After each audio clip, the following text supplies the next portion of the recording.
Hello everyone, my name is Weijia Xu from Texas Advanced Computing Center. It is my pleasure today to presenting our project on building a good system for smart cities. This project is funded by the Good Systems. I'm the co-lead for the project along Dr. Junfeng Jiao from the School of Architectures. This project is also an interdisciplinary collaboration with many faculties from different departments at UT. Our project is motivated by the fact that new large-scale civic infrastructure are coming to the cities in the US. For example, in the city of Austin, the city approved the 10 billion Project Connect last year. The Project Connect will build a new transit systems in the Austin areas. The new transit system will change how people commute and no doubt to change the landscape of the Austin developments for years to come. At the national levels, there is a new 1 trillion infrastructure bill just signed, and it will unlock a lot of more fundings for a lot of more cities on building new and improved infrastructures in the cities. So, interesting questions for us to ask is how civic infrastructure construction, such as those, will impact the local neighborhoods. The question it may be harder to answer than it seems. So for the new infrastructures, people may generally expect it will attracting more people and which will maybe leading to more business and job opportunities in the area and leading to the positive impact for the local regions. However, this is may also causing an increase of the living cost.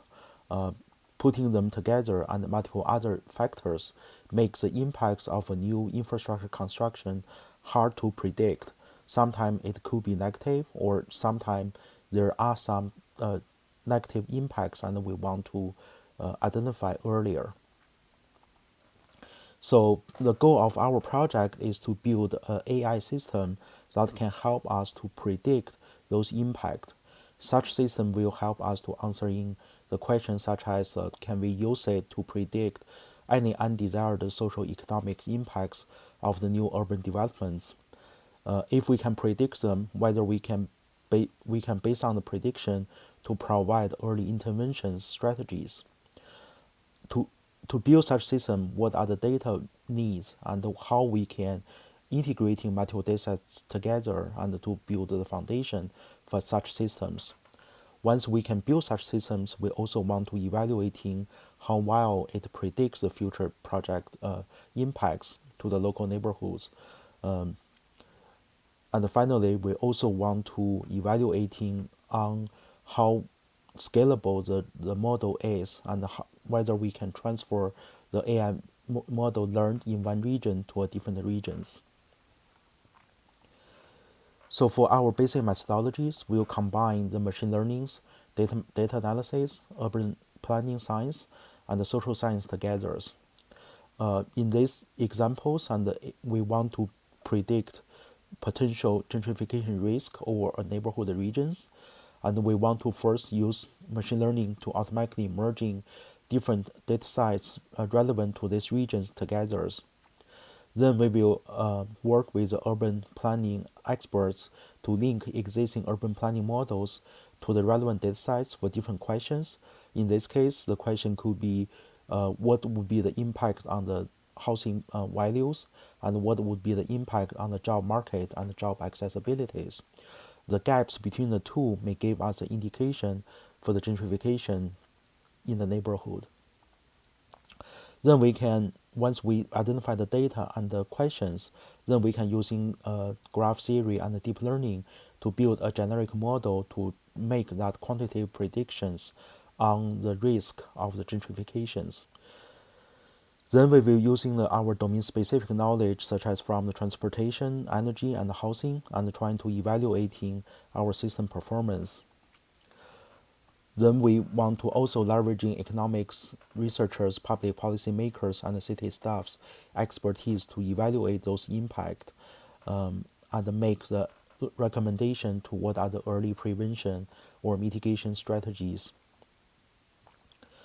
This is a multi-year project, and we're just at the beginning of the project periods. We're dividing this project into three phases. In the phase one, we will focusing on building the foundation towards such systems. So in these semesters, we have been working primarily on preparing the data, collecting the data, and running early analysis of the data. We're expecting to move towards building the learning models in the next year. And once the model is done, and we will combine that to apply that model to the Project Connect impact analysis. After that analysis has been done, and we want to move on our model and test it with the second infrastructure construction test case as well. So for the past semesters, and we have aggregating a lot of the data relevant to our early analysis. For our preliminary analysis, and we have been focusing on two metropolitan areas, the city of Austin and the city of Seattle. Because the two cities shares a lot of similarities, and we want to use them as a comparison cases, and also we want to build a model that can leveraging the experience and the data from one cities and to build a model in another cities. Our general data sources, including the data from the city's open data portals. Both cities has open data portals that offer a large variety of the data. And we're also getting the data from the public record office, from the cities and from the counties. We collecting the demographic data from census for the Austin region and Seattle regions. And we also have data provided through commercial data providers. Here is examples on some early data we have collected for our housing data analysis. In here, and we show the fusion between three data sets. One is the census data, which gives us population features of each of the individual neighborhoods. And we also have the data from the Travis Central Appraisal District Records Office, which gave us ownership changes over past 17 years. Then we also have the sales price data per parcels from the home sales data in the past 20 years as well.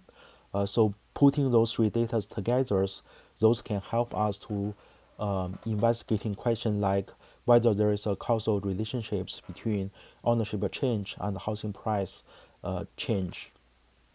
That can be a good indicators for things like gentrification analysis and other potential impacts analysis as well.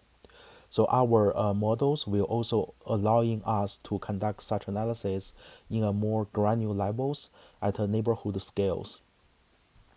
The figure on the right, it just shows an example on the housing price trend and ownership variance trend per neighborhood in the past 10 years. So some of our other ongoing works, including to conduct more of the mapping of other public data to the neighborhood level, so we can enrich our data features used to characterizing each neighborhood. And we have collected a lot of data from diverse data sources. We are working on to creating a knowledge graph to link those heterogeneous data set together, so we can easily accessing and analyzing those data in a uniform framework. We're also building a deep adaptation models. The deep adaptation models can help us to transfer the learning experience across different spatial regions. So for example, the city of Seattle has built a light rail systems about 20 years ago. And if we can build a good transfer learning models, we can learn what impact the light rail system in the Seattle has bring to their local neighborhood and to enrich our impact prediction for what Project Connect may potentially bring to the Austin areas. So thanks for your time. We welcome any comments and interest to our projects. If you want to reach us, at least my email along my colleague Dr. Jiao's emails in the screens. Feel free to email us for any questions or any comments. If you're interested into collaboration, that's more than welcome to as well. If you're interested in more of such smart city project has been conducted at UT, through the good systems, we have been uh, constructed a website and trying to curating those projects and offer lighting talks such as this. If you're interested, please feel free to visiting our website at smartcity.tech.utexas.edu. Thank you very much.